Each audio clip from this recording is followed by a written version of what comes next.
Bienvenidos al mundo de la educación y la crianza, de las relaciones entre padres e hijos, entre docentes y alumnos. Comienza Crecer con Paloma Hornos.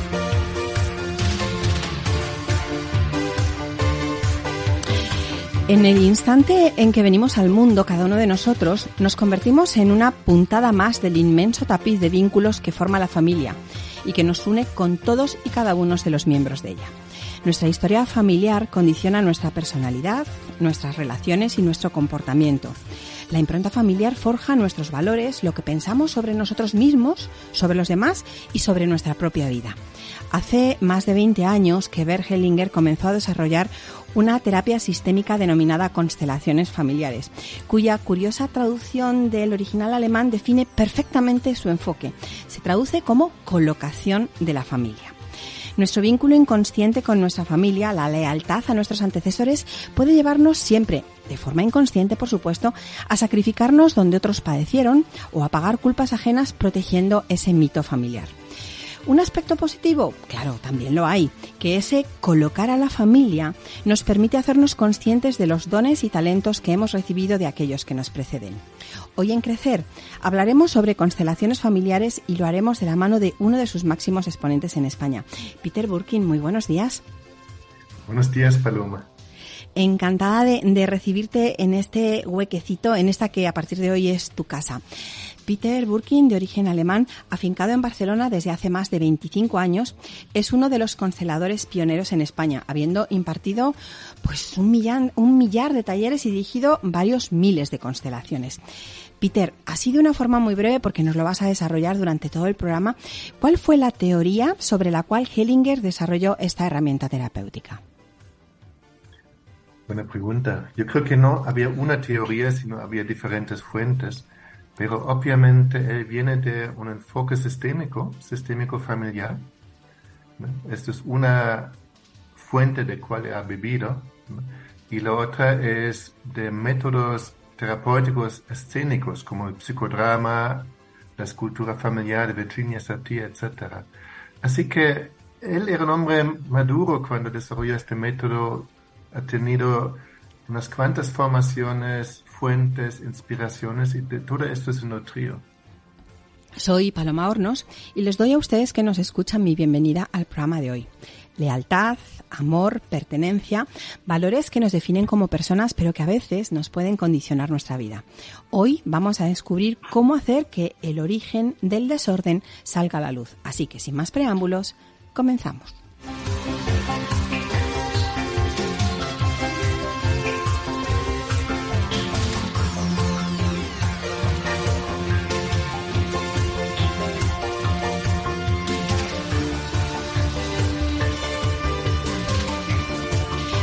Desde 2007, a lo largo de su trayectoria profesional e intelectual, Peter Burkin ha escrito hasta 9 obras, 7 de ellas en español e innumerables artículos.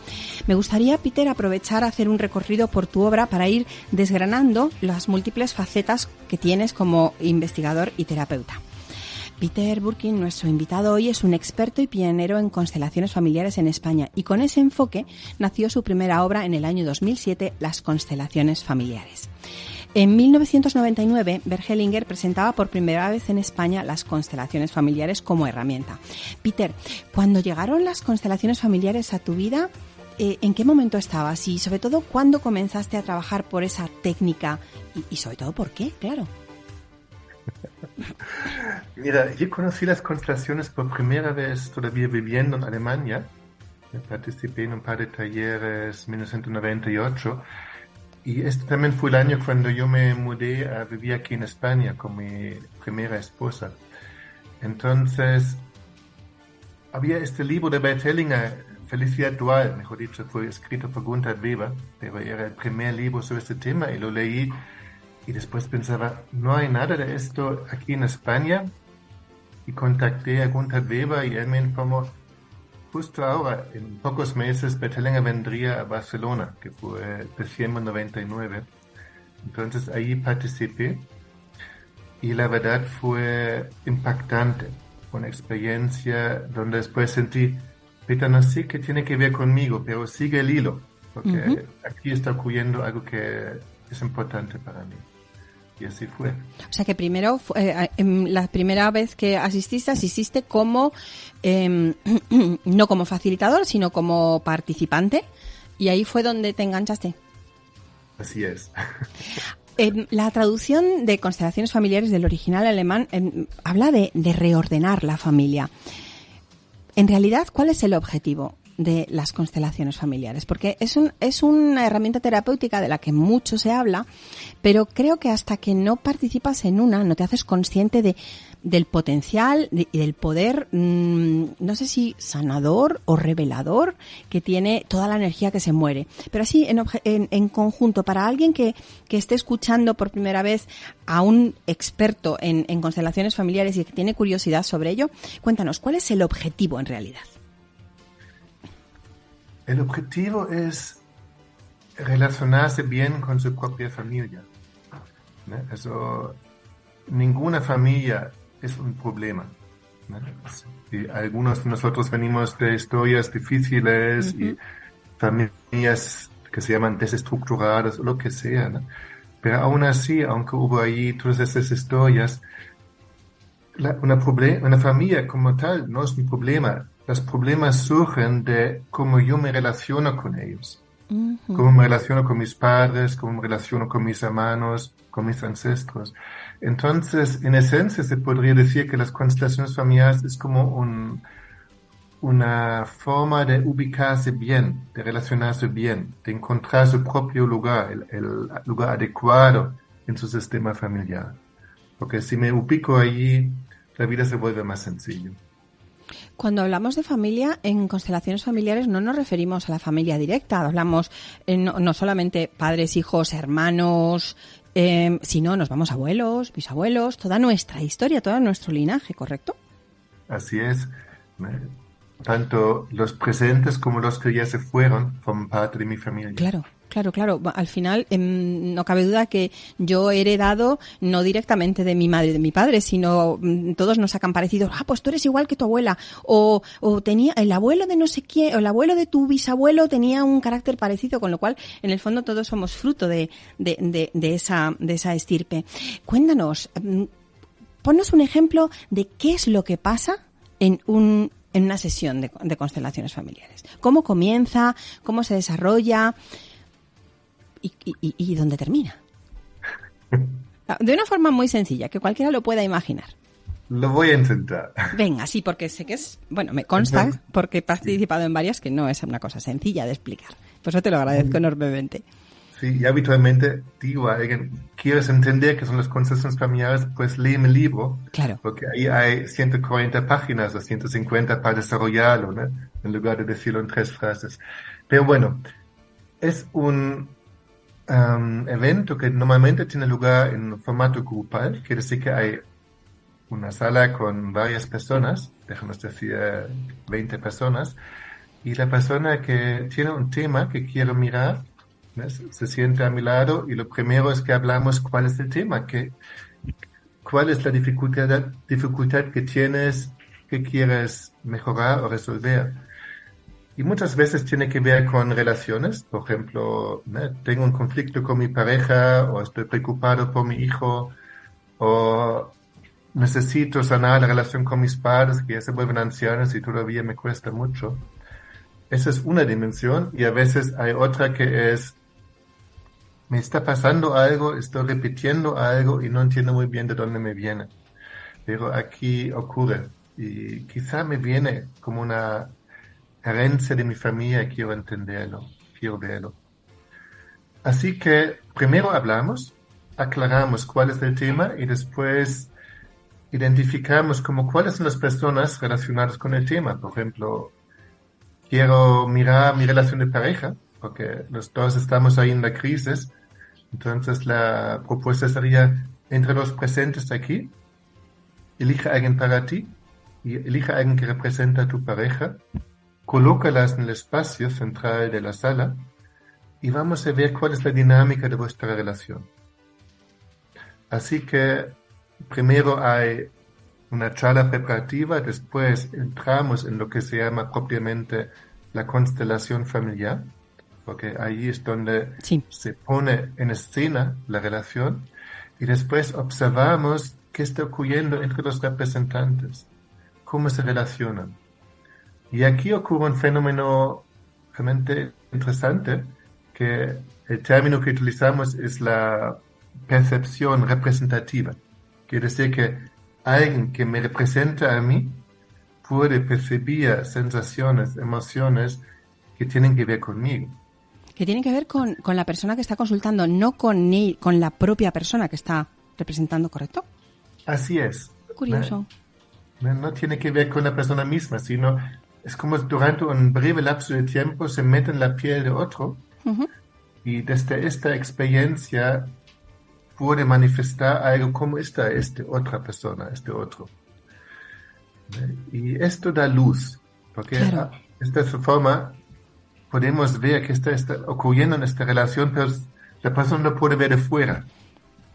Porque habitualmente cuando tengo un problema estoy inmerso en el problema, estoy en medio y no tengo esta perspectiva de poder ver desde un lugar de observador Uh-huh. qué está ocurriendo aquí. Cogemos esa perspectiva, vemos cómo se está, por ejemplo, en ese ejemplo que has puesto de unas dificultades de pareja. Y yo me hago consciente, por supuesto, la clave de toda terapia o de todo trabajo terapéutico es primero partir de la consciencia de qué es lo que está pasando. Pero en sí, la constelación familiar resuelve, sana, coloca. Ninguna constelación es una solución. Suelo decir que una constelación familiar es el comienzo de una solución. Pero lo que lleva a la persona a algo nuevo es un proceso interno, no es la constelación como tal. La constelación no deja de ser simplemente un método, una herramienta, una ayuda que fomenta el propio proceso para llegar a un lugar más sano. ¿Hay algún tipo de perfil de persona que elige hacer este tipo de trabajo? La verdad, he trabajado con muchas personas, desde adolescentes hasta gente bastante mayor, un gran abanico de personas. Yo creo que se ha hecho muy popular porque es un método rápido, en el sentido que rápidamente puedes ver qué está pasando aquí. No necesitas horas y horas de terapia para llegar a algún punto, sino es algo muy a la vista, obvio. Y esto hace que gente de diversas poblaciones o de diversos niveles da igual, la gente está interesada en ello y es muy rico. También trabajar en Latinoamérica, etcétera, eso realmente da gusto, porque se aprende mucho sobre las diversas partes de la población. Ah, claro, por supuesto. Los ejemplos que nos has puesto al principio hablábamos de dificultades de entendimiento con nuestra familia directa o también problemas de pareja, pero ¿qué se puede constelar? ¿En qué casos podrían ser útiles recurrir a las constelaciones familiares? No conozco ningún método mejor para explorar relaciones. Yo sé que la relación entre familiares, yo, sí. mi pareja, yo, mi hermana, yo, mis padres, etcétera, pero también pueden ser otro tipo de relaciones. Así que hay aplicaciones para el mundo empresarial, organizacional, hay una aplicación para la escuela, para la medicina, para la jurisdicción.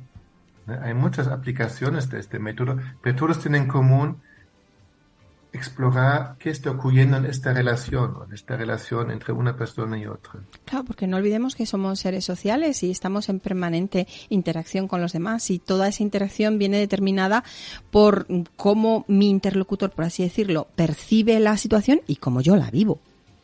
Así es, tal cual. Hablas de constelación, de sesiones que se hacen en grupo. ¿Siempre son en grupo? También existen aplicaciones a la sesión individual. Entonces, hay personas que lo hacen, ¿no? Y funciona también muy bien. Ahí, en lugar de tener representantes como personas, hay otros medios que algunos utilizan, por ejemplo, los clips de Playmobil o anclajes en el suelo. O yo tengo más bien el hábito de hacerlo con ojos cerrados, como una imaginación, ¿no? Y también funcionan bien. Dado que no es en sí, o por lo menos eso es lo que he entendido, y corrígeme si me equivoco, una herramienta terapéutica como tal, sino que realmente lo que nos permite es tener esa perspectiva que nos falta cuando somos miembros o cuando pertenecemos a ese conflicto, ¿es necesario hacer diversas sesiones? ¿Con una única sesión es suficiente? ¿Cómo funcionaría? ¿Son temas que se abren en esa sesión y se cierran o requiere otros abordajes o sesiones posteriores? Depende mucho de la persona, ¿no? Y del tema que trae, ¿no? Yo creo que la mayoría de las personas que participan en un taller de constelaciones familiares, que puede ser un día o un fin de semana, allí esto lo toman como una experiencia puntual, que fomenta su proceso y ellos confían que en lo que ahí encuentran, que después ya lo van a integrar en su camino. Pero según qué temas, por ejemplo, cuando alguien tiene un problema y necesita terapia, ¿no? Las constelaciones no pueden reemplazar la terapia, pero pueden complementar, ¿no?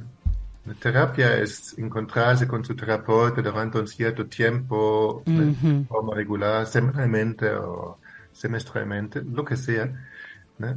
Y dentro de este proceso, hacer una constelación puede ser muy útil, pero uno no puede reemplazar al otro. Claro, porque al final lo que nos proporciona la constelación es una toma de perspectiva y una, no sé si utilizar esta palabra, revelación, ¿no? De cosas que siempre han estado ahí, solamente que no estábamos con los ojos preparados para captarlas, necesitábamos verlas desde fuera. Yo suelo decir, es un acto de lucidez. Un acto de lucidez, un acto de qué reparación. Dinámicas que distorsionan las familias. ¿De qué estamos hablando? Porque además has estado, trabajas en España, trabajas en Latinoamérica, que compartimos bases culturales, pero al final somos culturas totalmente distintas. Y luego cada país de Latinoamérica no tiene nada que ver el uno con el siguiente. ¿Cuáles son en general las dinámicas que más distorsionan a las familias? Vamos a ver. Una es cuando las personas siendo hijos, por supuesto, allí inevitablemente también no solo recibimos el amor y el cuidado de nuestros padres, sino también en algún y otro momento alguna carencia, ¿eh? Lo que no nos dieron, o que no estaban presentes, o que no actuaron de forma adecuada, etc. Es inevitable, es condición humana. Pero esto hace que cuando la persona se vuelve adulto, a veces allí todavía está resentido, es como está más con el vaso medio vacío, lo que me faltó, lo que no recibí. Sí. Y desde allí, ¿eh? Y hasta en la edad adulta, pero se relaciona todavía como desde una edad de niño o de adolescente. Así que una dinámica es un proceso de actualización, llegar a la edad que uno realmente tiene. Claro. Alguien puede tener un cuerpo de una persona de 40 y dentro hay todavía un adolescente enfadado, me decía algo, ¿no? Ese es un ejemplo. El otro es al revés, es cuando los niños, cuando nacen en una familia, quieren a sus padres de forma incondicional. Y entonces cuando perciben que los padres tienen alguna dificultad, alguna mochila pesada, hay una tendencia de, te voy a ayudar, te voy a quitar algo de tu mochila y hacerme cargo yo para que tú, papá o mamá, tengas una vida mejor. Y allí llegamos a estas dinámicas cuando después los hijos intentan en el fondo ser cuidadores de sus padres.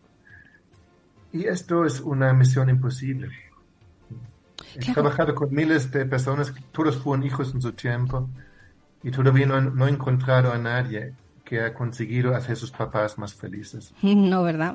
Eso es algo que tenemos que hacerlo por nuestra propia cuenta. Y eso enlaza, corrígeme también si me equivoco, con lo que Bert Hellinger llamaba las órdenes del amor. Él allí tuvo esta gran capacidad de sintetizar en pocas palabras, ¿no?, unos conceptos en sí mismos complejos, ¿no? Pero la verdad, yo creo que es una gran contribución suya a la terapia, en el mundo de terapia y más allá hacia la sociedad. Te doy el ejemplo. Lo básico de todo es cuando él habla de la pertenencia. Todo miembro de la familia pertenece a la familia. Suena una obviedad y no lo es, ¿no? Porque Aquí las personas que nos escuchan pregúntanse, en este momento todos en mi familia están incluidos en mi foto familiar. ¿Están allí todos o hay familiares que están olvidados o despreciados o excluidos? Claro. ¿No? Y estas son historias tan frecuentes.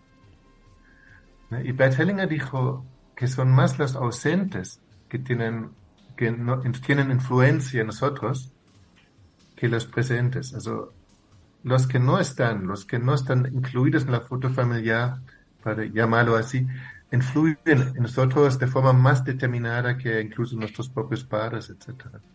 Porque alguien que no está incluido en esa foto familiar que comentas, pues pueden ser desde hermanos o hijos no nacidos, un pariente que cometió algo que avergonzó a la familia y la familia le borró de esa foto familiar. ¿Qué más elementos pueden ser esos que no están presentes? En muchas familias también hay como esas peleas entre familiares donde unos dejan de hablar con los otros. Claro, sí. ¿No? Entonces, ¿no? Sí, hay esta tía o este hermano, pero no tenemos ningún contacto, no nos hablamos, ¿no? Y esto también es una exclusión. Pero también es más sutil, no tiene que ser tan obvio, sino también cuando uno habla de otro familiar, ¿no? Como sí, yo tengo esa tía que padece alguna enfermedad mental, ¿no? No es un secreto, pero a la vez es algo que causa miedo. La persona no lo tiene incluido con su corazón abierto. ¿No? Y estas son exclusiones igual de determinantes, ¿no?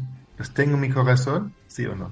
Entonces, conceptos o valores como el honor y el respeto hacia la familia, a la vista de lo que nos estás comentando, sí que crean algún tipo de problema, ¿verdad? Yo creo que sí.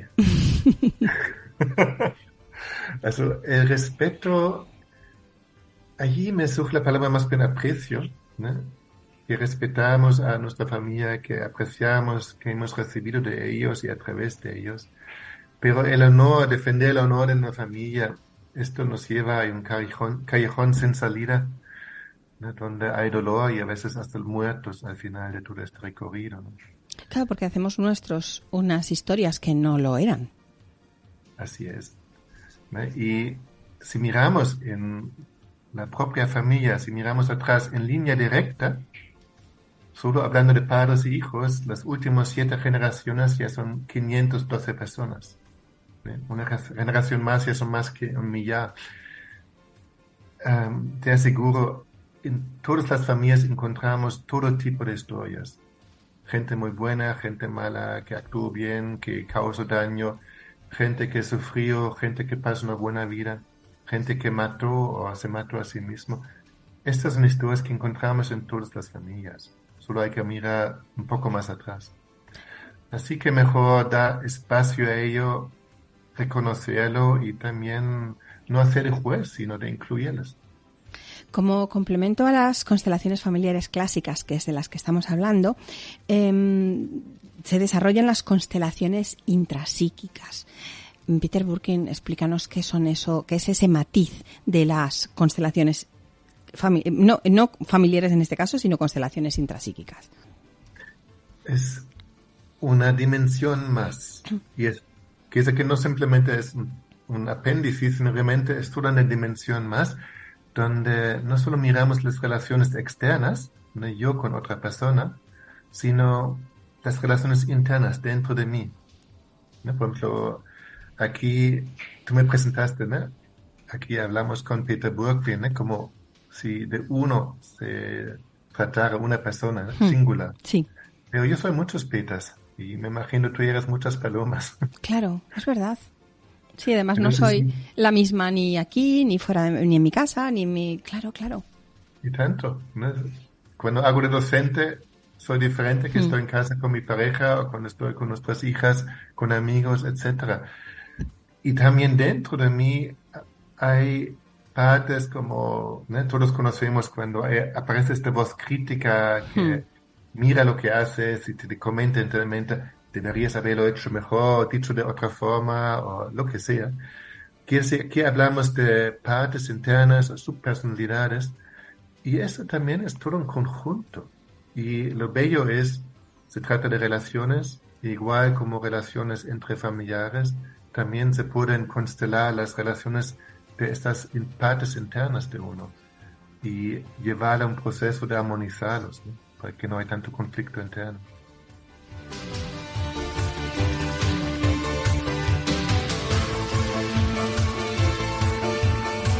Crecer con Paloma Hornos, Radio Libertad.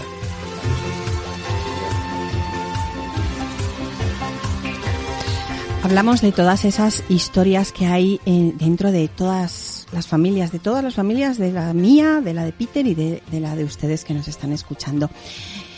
Historias que nos suponen dolor, y al hilo de ese dolor, en el año 2018, la siguiente obra que escribe es Trauma y Presencia.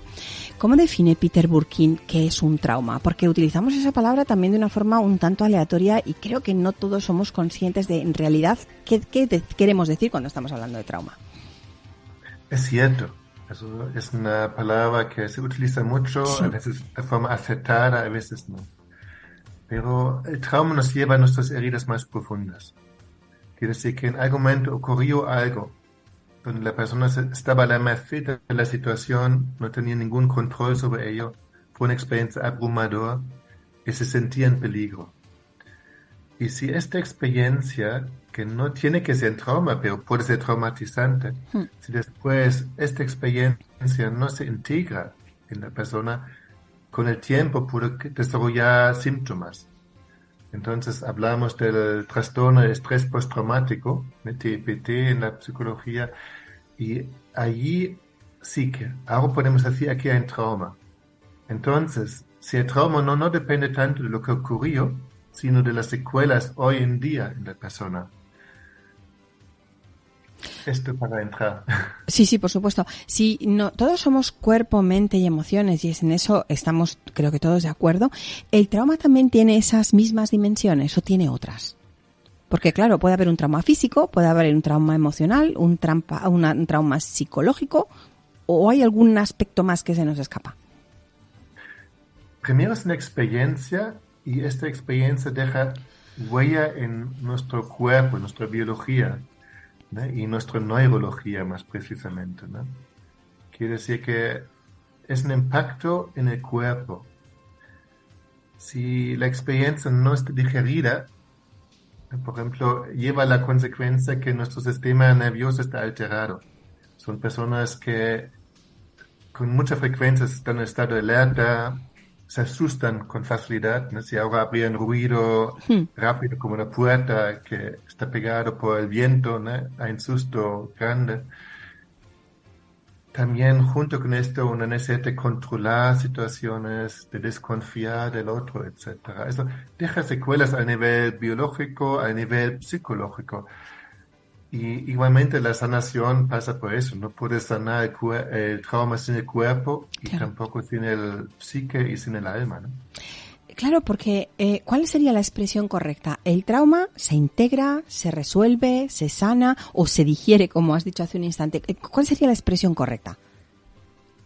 Yo no creo que existe la expresión correcta.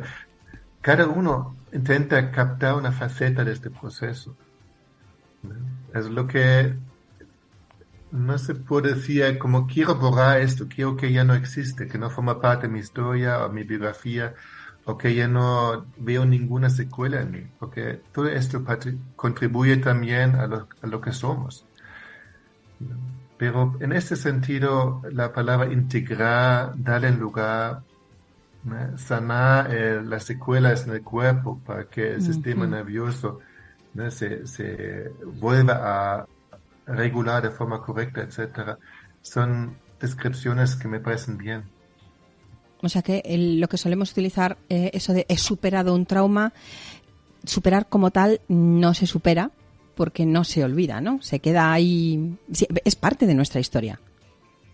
Depende que quiera que decir la persona, superar en el sentido que ya no me limita, enhorabuena. Claro. Si quiere decir que ya no lo tengo, quizá más bien lo he intentado alejar lo más posible para que no lo sienta. Claro. Entonces es una evitación. Porque el trauma es inevitable, es inherente al ser humano. Yo casi diría que es condición humana.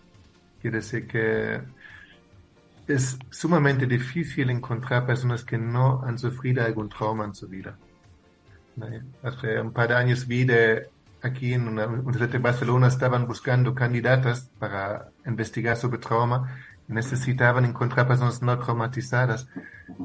Después de más de 10.000 entrevistas, tenían menos que 100 personas. Quiere decir que han encontrado algunos, y yo me pregunto si los miras más al fondo, claro. también descubres todavía algún y otro trauma. Es condición humana, que no quiere decir que debería estar así, ¿no? Ojalá que nos hacemos lo menos daño posible los unos a los otros, pero hay que convivir con ello. Y lo que me es importante, hay que quitar esa etiqueta como algo terrible, como una patología. No, es simplemente algo que describe, me pasó algo y todavía sufro las secuelas. De la misma forma que las constelaciones familiares nos ayudan a tomar perspectiva y a entender las relaciones y cómo reacciono yo de X forma, ¿existen técnicas específicas para el tratamiento o la integración del trauma? Así es. Para mí, en el mundo de la psicología, los grandes desarrollos de las últimas décadas son para mí justo esto, la comprensión del trauma y del desarrollo de métodos específicos para ayudar a sanar, integrarlo. Métodos que enfocan o más bien en lo psicocorporal, por ejemplo, con somatic experiencing, sensorio motor, TRE, etc., o que enfoca más bien en lo psiconeurológico, ¿no? Por ejemplo, aquí en España, EMDR, Brain Spotting, sí, y varios otros métodos, ¿no? Y qué bien que existen, porque realmente ayudan de poder integrar experiencias traumáticas de forma más segura y más rápido, donde antes en la terapia las cosas a veces duraban años y años sin llegar a un buen puerto.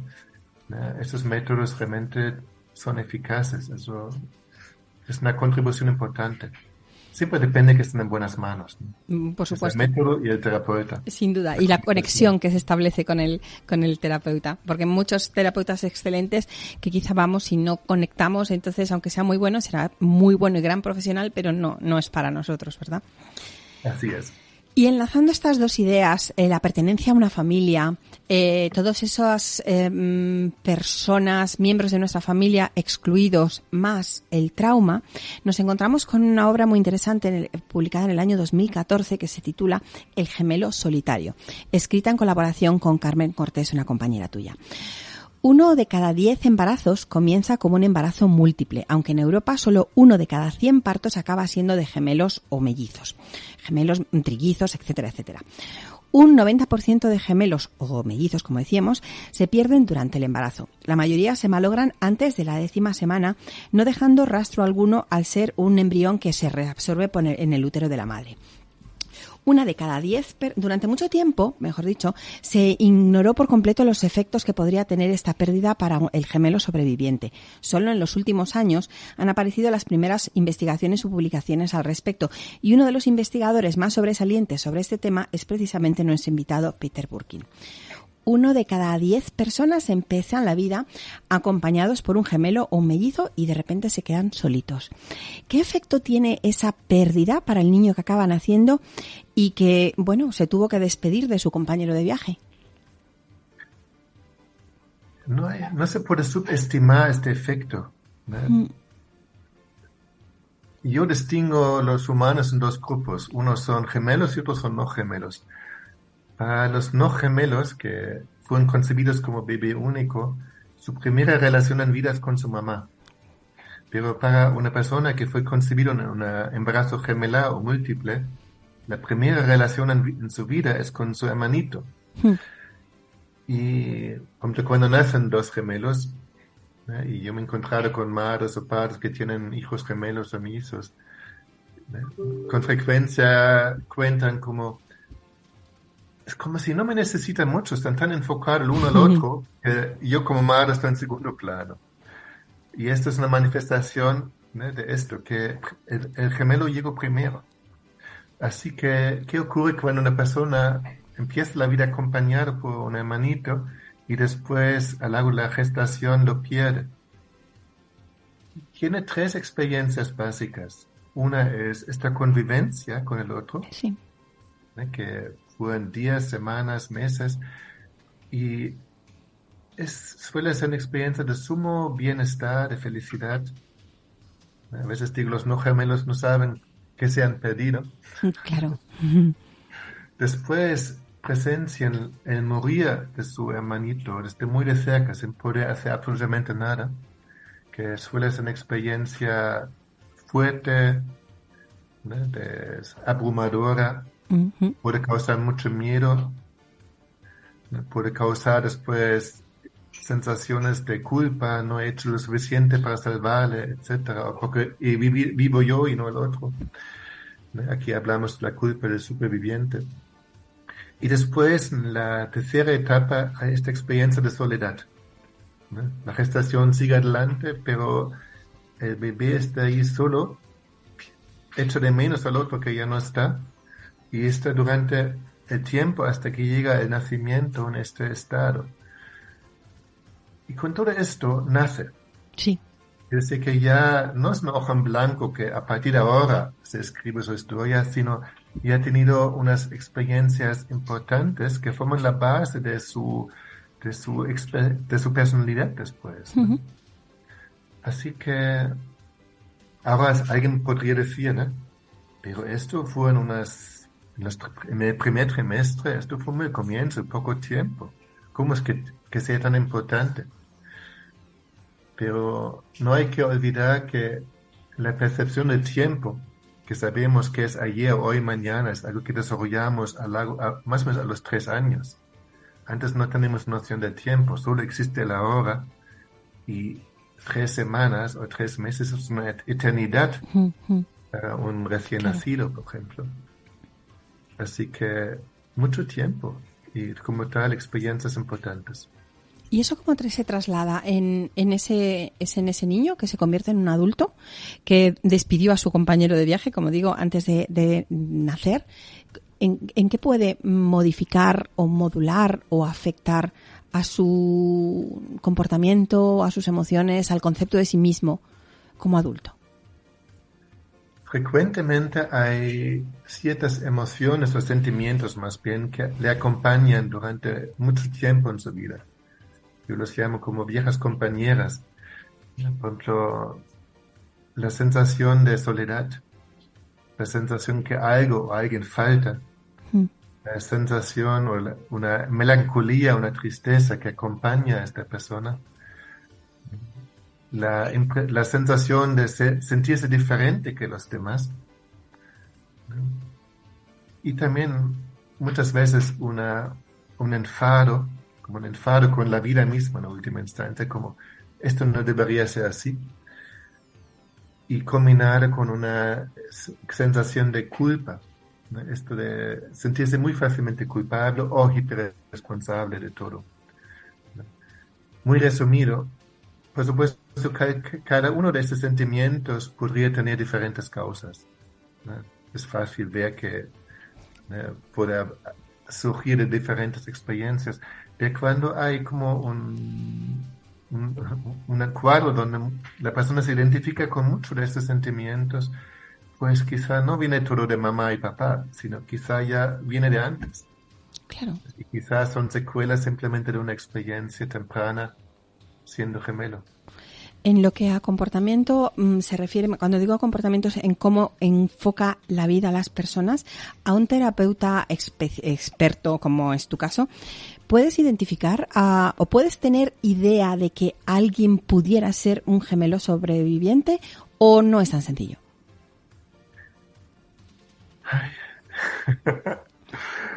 Se dice que un ladrón reconoce a un ladrón. En ese sentido sí tengo ventaja, ¿no? Porque cuando yo nací, la comadrona contó a mis padres que había una segunda placenta y un feto momificado del tamaño de un puño. Entonces, en mi caso siempre hubo la información, que es excepcional, que yo vengo de un embarazo gemelar.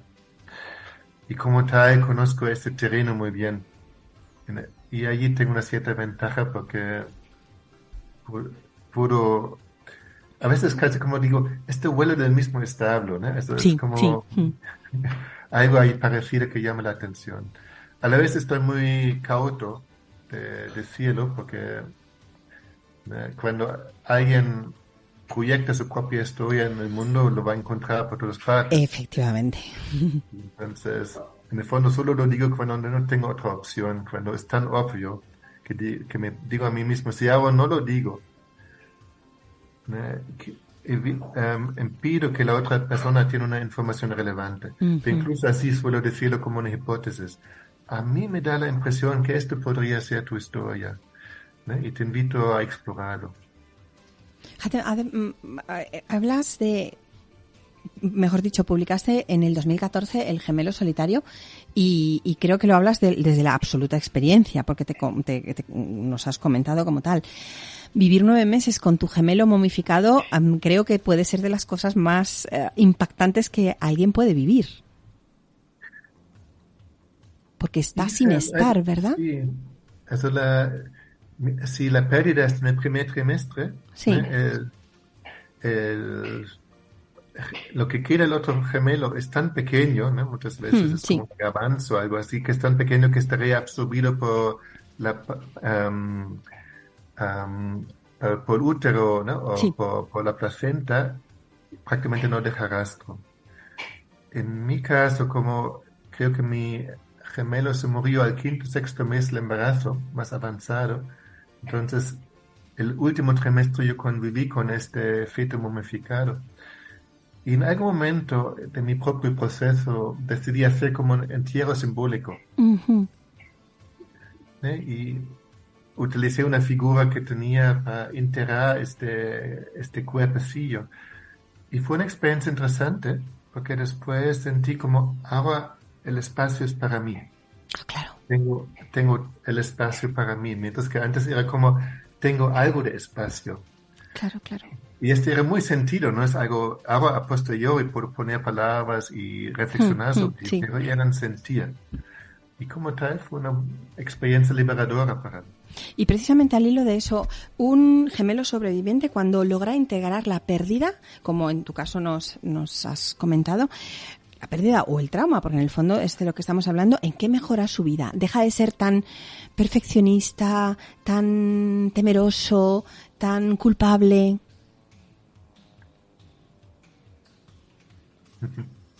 Yo lo compararía, sabes, en la música existe menor y mayor, ¿no? Y cuando cambias de menor a mayor y esta melancolía, esta tristeza, algo pesado, da lugar a más alegría, a más espacio, a más vitalidad, esto podría ser una forma de ilustrarlo.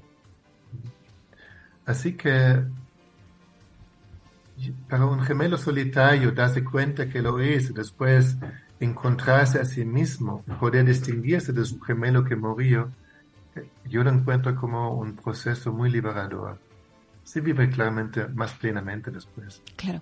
Como decía, sí, me parece una forma de expresarlo muy gráfica y eso, tengo más espacio para mí, ¿no? Yeah.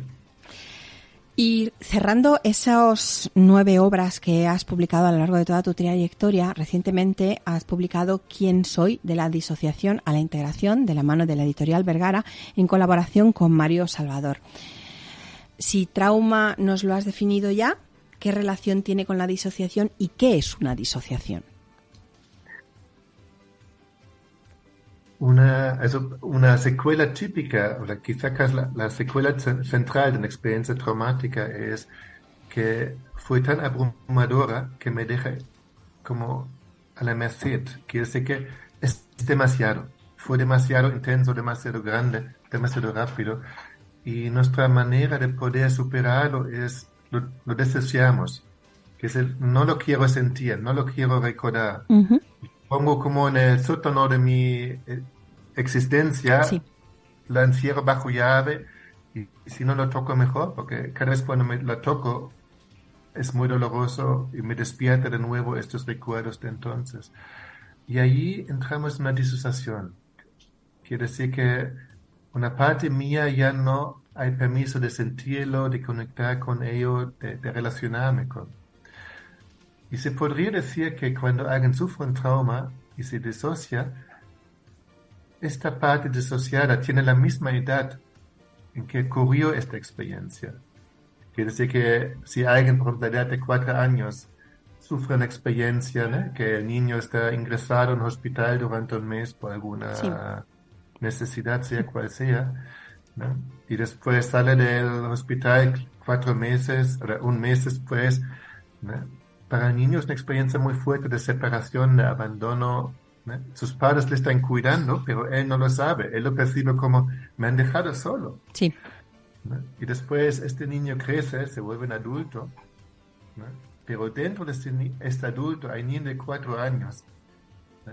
Que se siente sumamente solo, abandonado, dolido, ¿no? Sin esperanza.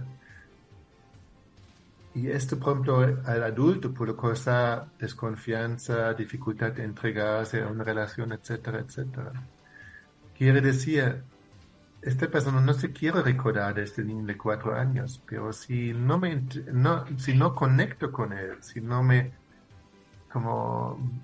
vuelvo a entrar en relación y lo rescato del pasado y lo llevo al presente para integrarlo de esta forma, va a tener mucho más influencia en mí que si estaría integrado. ¿La disociación es un trastorno común cuando hablamos de trauma? Hay grados de disociación. Uh-huh. Todos lo conocemos, todos lo utilizamos, ¿no? Eso, por ejemplo, si alguien ahora nos escucha atentamente y quizás olvida del mundo, ¿no? Porque en este momento está todo oídos, sí, y ya ha olvidado qué está ocurriendo ahí fuera, ¿no? O cuando hay una lectura que le fascina, ¿no? Está ahí inmerso de una novela o ve una película, nos disociamos del mundo exterior, ¿no? O si yo conduzco en la autopista, de golpe me doy cuenta, ¿no? Que los últimos kilómetros no recuerdo, porque estoy tan acostumbrado a conducir que necesito muy poca conciencia para hacerlo. Alguna parte mía se ha disociado un poco. Pero estas son disociaciones leves, que son comunes entre todos, ¿no? Y cuando hay trauma, es una disociación mucho más acentuada de una parte o de partes mías con los cuales no quiero tener contacto. Y no solo es una cuestión voluntaria, sino simplemente es un automático. No quiero, no siento. Enlazándolo con lo que hemos estado hablando de las constelaciones familiares, con lo que iniciábamos el programa, ¿qué relación tiene la disociación con nuestra historia, con nuestra infancia, con la paternidad? Sí, la sanación es un proceso de integración. Uh-huh. Also, cualquier tema que necesitamos sanar es algo que tenemos que integrar, que hemos dejado fuera, que necesita el lugar adecuado. Entonces, todo lo que traemos, por ejemplo, a terapia, en el fondo son temas disociados, ¿no? Algo que no quiero sentir, que no quiero recordar, que no sé qué hacer, ¿no? En ese sentido, es un tema que se manifiesta en la terapia muy comúnmente, ¿no? Ahora bien, hay que distinguir entre las relaciones internas dentro de mí, o intrapsíquicas, sí, y las relaciones interpersonales fuera de mí, ¿no? Y son dos pares de zapatos. Y son dos campos, ambos hay que cuidar. ¿Cómo podemos reconocer si estamos ante un caso de disociación? Cuando hay algo que negamos, porque los ejemplos que nos he puesto al principio es que estamos absortos en una conversación, en una charla, escuchando este programa o leyendo un libro. Ahí nos estamos disociando levemente, pero luego hay otras relacionadas con partes de nosotros que no queremos experimentar. ¿Podemos reconocerlo? ¿O lo reconocen los demás? Las dos cosas. Also, un ojo experto lo puede identificar bastante rápido, ¿no? Also, te doy un ejemplo, porque hay diferentes síntomas a nivel corporal, etcétera, pero si alguien habla de una experiencia y escucha su tono de voz, ¿no? Y si el tono de voz es plano, quiere decir que, ¿no? Si me puede hablar de lo que hizo como esta mañana cuando hizo una compra y después me habla de hace un mes cuando murió su madre, ¿no? Y el tono de voz suena todo igual, ¿no? Esta falta de emoción es un síntoma de disociación, ¿no? Pero también es a nivel corporal, por ejemplo, la persona respira hondo o tiene una respiración entrecortada, ¿no? El cuerpo está relajado o es un estado de tensión. Después, lo recuerdo o no lo recuerdo, ¿no? Hay personas que tienen muchísimos recuerdos de su infancia y otros me cuentan, ay, yo tuve una infancia feliz, pero honestamente apenas lo recuerdo. Sospechoso. Sí, cierto. Bueno, por lo menos piensa que es feliz, ¿verdad? Piensa que ha sido feliz. ¿Qué podemos encontrar en vuestra obra? ¿Quién va dirigido? ¿Quién soy? De la disociación a la integración. A mí me parece un libro que ayuda a entendernos mejor, porque hemos intentado, Mario y yo, en este libro, como hacer una descripción, cómo está organizado nuestro mundo interior, ¿no? Qué partes o subpersonalidades hay, cómo se relacionan entre sí. Y también hablamos de esta dimensión del ser, que es que yo soy más que la suma de mis partes. Uh-huh. ¿No? Y dentro de cada uno hay una dimensión que nunca fue dañada, que está íntegra, que está entera, que tiene muchos nombres, ¿no? Yo suelo utilizar la palabra ser, pero hay personas que hablan del yo esencial, o del yo verdadero, o del alma, o de la luz, lo que sea, ¿no? Son palabras, pero hablan de una dimensión que es como algo propio de cada persona, de cada uno de nosotros. Y en el fondo es un camino a lo largo de nuestra vida de recuperar esta esencia y vivir en nuestra vida desde allí. Así que yo creo que este libro intenta no solo explicar el sistema de partes en uno, sino también sensibilizar para esta dimensión del ser que cada uno somos. Pues tengo que hacer una matización porque antes me he equivocado al presentar la editorial. ¿Quién soy? De la disociación a la integración, publicado por la editorial Desclé, que me había dicho editorial que no tiene nada que ver. Muchísimas gracias, Peter, y os deseo tanto a Mario Salvador como a ti el mayor de los éxitos con esta última obra que habéis lanzado hace recientes semanas.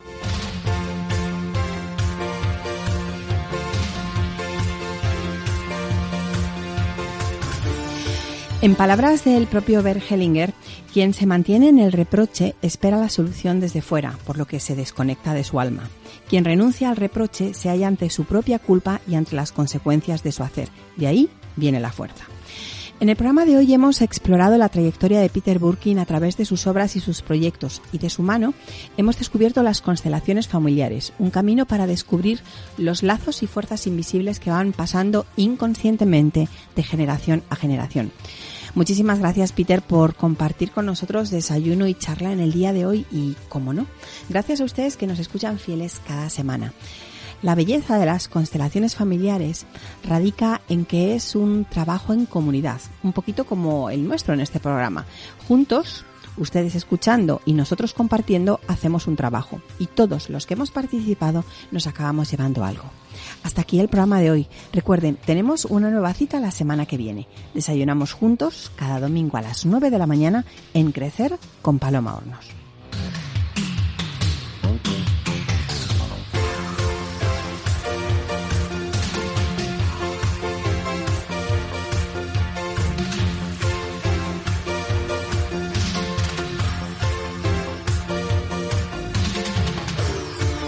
Crecer con Paloma Hornos. Radio Libertad.